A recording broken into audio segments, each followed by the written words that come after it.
Subscribe कीजिए higher tutorials channel को और दबाइए बेल आइकन ताकि आपको नए वीडियोस की जानकारी मिले।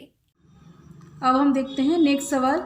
यदि किसी कमरे का तापमान 0 के माने केल्विन है तो सेल्सियस पैमाने में उसका तापमान कितना होगा। देखो दिया क्या है, कमरे का तापमान दे दिया है 0 केल्विन और पूछा क्या है, सेल्सियस पैमाना अपने को पूछा है, मतलब सी हमें ज्ञात करना है।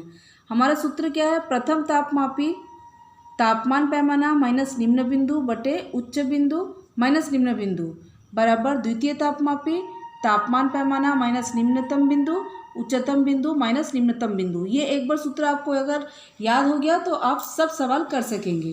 प्रथम तापमान मतलब जो दिया है, तापमान पैमाना क्या दिया है के, केल्विन का निम्नतम बिंदु कितना होता है 273 बटे उच्चतम बिंदु होता है 373 और निम्नतम बिंदु होता है 273। द्वितीय पैमाना मतलब होता है जो पूछ रहा है, क्या पूछ रहा है, सी पूछ रहा है, तो सी माइनस सी का निम्नतम बिंदु कितना है 0 बटे उच्चतम बिंदु है 100 और निम्नतम बिंदु है 0। ठीक, अब हम क्या करेंगे, नीचे 373 माइनस करेंगे 273, तो ये के माइनस 273 इसको माइनस करेंगे तो आएगा 100, इसमें 0 0 कट गया मतलब सी बाई 100। तो ये गुना कर देते हैं सी का गुना 100 के साथ और इक्वल की इधर इधर भी आप कटिंग कर सकते हो, ठीक है ना। तो इसको क्या करेंगे हम, त्रियक गुना कर देते हैं तो ये हो गया 100 सी बराबर 100 का गुना के साथ, तो 100 के प्लस माइनस माइनस 273 0 0।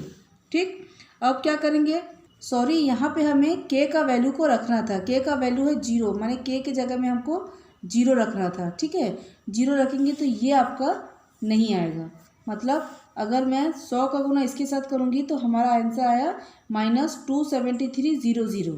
अब सी इक्वल टू क्या हो जाएगा, माइनस 273 0 0 बाय 100। ये दो जीरो से ऊपर के 2 जीरो को अगर मैं कैंसिल कर देती हूँ तो आंसर आता है सी बराबर minus 273 degree Celsius. Next question, निम्न तापमानों को अन्य पैमाने में परिवर्तित करो। पहला आपका दिया है 14 अंश फ़ारेनहाइट को सेल्सियस में बदलना है। ठीक है, तो सूत्र के अनुसार क्या होगा, प्रथम तापमान मैंने क्या दिया है, हमको दिया है 14 अंश फ़ारेनहाइट, मतलब फ़ारेनहाइट को हमको देखना है। तो तापमान पैमाना हमारा हो गया एफ माइनस इसका निम्नतम बिंदु कितना रहता है, फ़ारेनहाइट का निम्नतम बिंदु 32 बटे फ़ारेनहाइट का हमको उच्चतम बिंदु देखना है, उच्चतम बिंदु होता है आपका 212 माइनस निम्नतम बिंदु कितना हो गया आपका 32। द्वितीय पैमाने में हमसे पूछा क्या है, सेल्सियस, तो हमें अब सेल्सियस का देखना पड़ेगा। सेल्सियस माने सी, सेल्सियस का निम्नतम बिंदु कितना होता है 100, निम्नतम बिंदु होता है 0। सेल्सियस का उच्चतम बिंदु हो गया 100 और निम्नतम बिंदु होता है 0। ठीक, अब ऊपर वाले को सेम उतार देंगे, नीचे 212 में से 32 को अगर हम माइनस करते हैं तो आता है 180 बराबर ये हो गया मेरा सी बटे 100। अब फ़ारेनहाइट हमको दे दिया है 14, ठीक, माइनस 32 बटे 180 बराबर सी बाई 100। ठीक है, अब 14 में से अगर मैं 32 को माइनस करूँगी तो 18 आएगा और बड़े का साइन माइनस लग जाएगा बटे 180 बराबर सी बटे 100।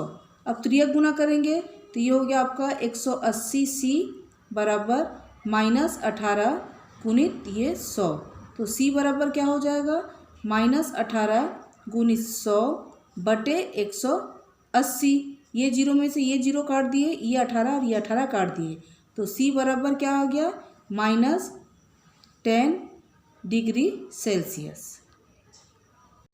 नेक्स्ट सवाल है 100 डिग्री सेल्सियस को फ़ारेनहाइट में, सूत्र आपका वही रहेगा, उसको आप लिख लेना।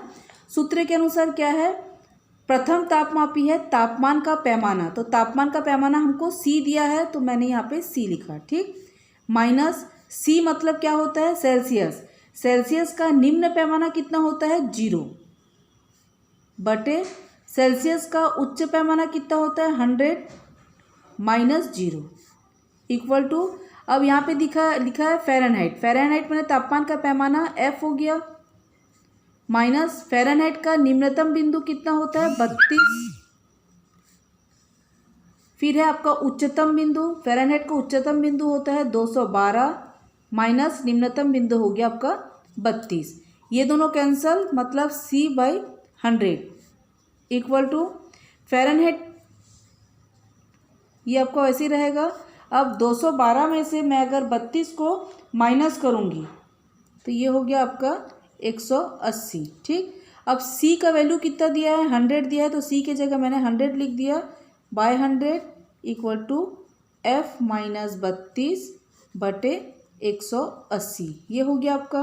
अब मैं त्रियक गुना करूँगी तो ये इसका गुना इसके साथ, तो ये हो गया आपका 100 का गुना F के साथ करूँगी तो 100F प्लस माइनस माइनस, ये हो गया 3200 बराबर इसका इसके साथ गुना, तो ये हो गया 100 गुणित 180।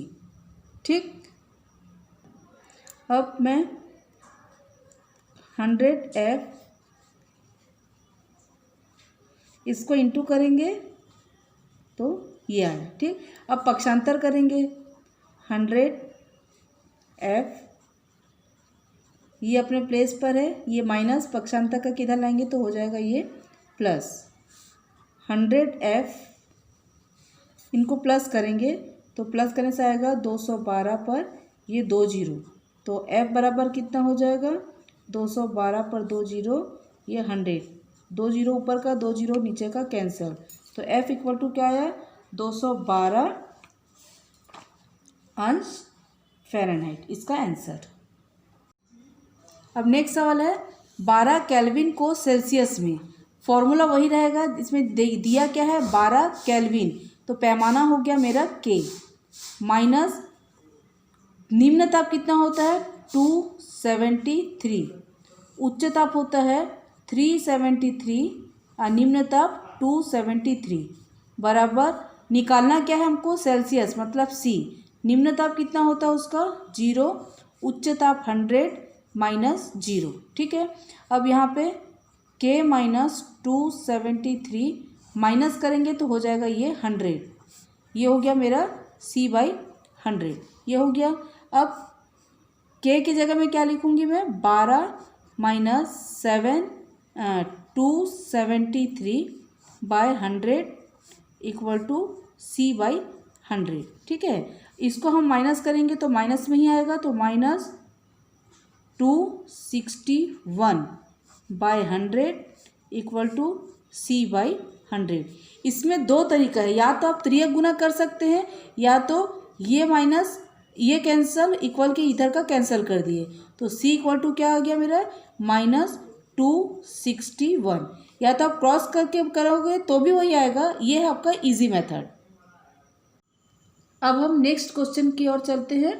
प्रश्न है जब दो वस्तुएं को जिनका तापमान एक दूसरे से अलग हो को संपर्क में लाया जाता है तब उन दोनों का तापमान समान क्यों हो जाता है। तो देखिए सोचो, ये है गर्म पानी का बर्तन, ठीक, ये है ठंडे पानी का बर्तन। ठीक, जब हम इन दोनों को क्रिया करवाएंगे, ठीक है ना, तब क्या होगा, इस क्रिया में एक अदृश्य तरल पदार्थ का आदान प्रदान होगा, और ये अदृश्य तरल पदार्थ जो है वो गर्म वस्तु में ज़्यादा रहता है और ठंडे मात्रा पानी में कम रहता है। तो गर्म पानी से जो अदृश्य तरल पदार्थ है वो ठंडे पानी की तरफ तब तक प्रवाह करता है जब तक इसका स्तर समान ना हो जाए।